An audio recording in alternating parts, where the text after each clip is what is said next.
नमस्कार मित्रों, मैं संजय कुमार सिंह। मित्रों, मैं आज एक ऐसी बात पर चर्चा करने जा रहा हूँ जो कि हमारे देश में धीरे-धीरे विवादास्पद होने वाली है वो चीज़।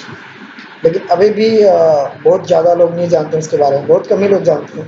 या फिर मैं यूँ कहूँ तो जो राजीव दीक्षित को जानते हैं बस वही लोग जानते हैं।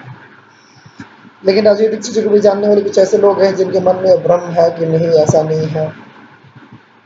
जो चीज़ है वो हमारे देश की आज़ादी को लेकर है कि क्या हम आज भी आज़ाद हैं या नहीं। तो एक डॉक्यूमेंट है। राजीव दीक्षित जी ने अपने संवाद में ये बात कही थी, अपने व्याख्यान में बात कहा था कि जो इंग्लैंड की महारानी है, उस जब वो यहाँ पे आती है तो उसे किसी वीज़ा और पासपोर्ट की आवश्यकता नहीं पड़ती। तो इस विषय में बहुत चर्चा हुई कि बहुत लोगों के मन में ये बात आई कि क्या वास्तव में ऐसा है कि उसकी महारानी को यहाँ पे आने के लिए वीज़ा की आवश्यकता नहीं पड़ती। तो ये बात मेरे फ्रेंड सर्किल में काफ़ी बढ़ गई। मेरे मित्र भी इसके बारे में जाने। फिर मेरे मित्र हैं जो ईएस की तैयारी करते हैं दिल्ली से, एस एकेडमी से।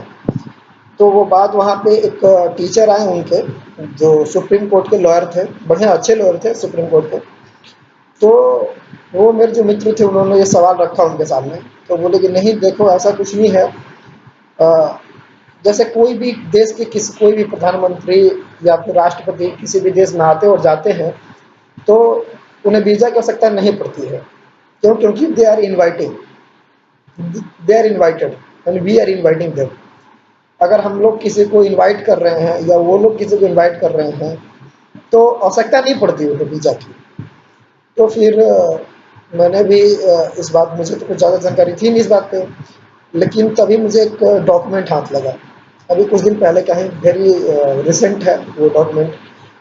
उस डॉक्यूमेंट में एक हमारे हरियाणा के मित्र हैं, उन्होंने पूछ रखा था आरटीआई लगा के कि उन्होंने 3 क्वेश्चन रखे थे कि 3 क्वेश्चन वो मैं आपको इसके साथ ऐड करूँगा, इस वीडियो के साथ ऐड करूँगा इस क्वेश्चंस को। और जो आरटीआई की जो रिपोर्ट आई है, जो उधर से आंसर आया है, रिप्लाई आया है, वो भी मैं आपके साथ समझ रखूँगा। उसमें आप साफ देख सकते हैं कि जो महारानी है उसे किसी भी वीज़ा की आवश्यकता नहीं होती है यहाँ पे आने के लिए। उस डॉक्यूमेंट में क्लियरली लिखा जा रहा है, उस आरटीआई के डॉक्यूमेंट में साफ-साफ लिखा रहा है कि किसी भी वीज़ा की आवश्यकता नहीं होती महारानी के यहाँ पे आने के लिए। लेकिन जो 4th आंसर है उसमें ये दिया जा रहा है कि हमारे भारत के प्रधानमंत्री, यहाँ तक कि राष्ट्रपति भी अगर इंग्लैंड जा रहे हैं तो उन्हें वीज़ा की आवश्यकता पड़ेगी। और उसके जो 2nd नंबर आंसर है उसमें ये भी लिखा जा रहा है कि महारानी ही नहीं, अगर वहाँ का कोई ड्यूक आता है और उस रॉयल फैमिली का कोई भी मेंबर आना चाहता है तो उसे वीज़ा की आवश्यकता नहीं होती। तो मैं इस वीडियो में यही कहना चाह रहा हूँ कि मित्रों, राजीव जी ने जो कुछ भी कहा है वो 100% सत्य है।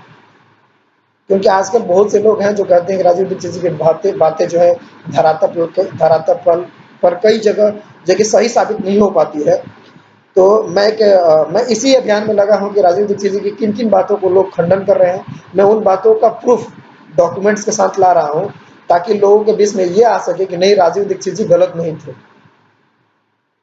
और लोग स्वीकार करें उस चीज़ को, और फिर जाके एक जो नई आज़ादी के लिए आंदोलन है उसको व्यापक स्तर पर खड़ा किया जा सके। तो मित्रों, मैं समझूंगा कि इस वीडियो को बनाने से अगर चंद लोग भी इस बात से सहमत हो जाते हैं और हमारे नई आज़ादी और आज़ादी बचाओ आंदोलन के साथ शामिल हो गए हैं तो मैं समझूंगा कि ये मेरा वीडियो बनाया जाना सफल हुआ।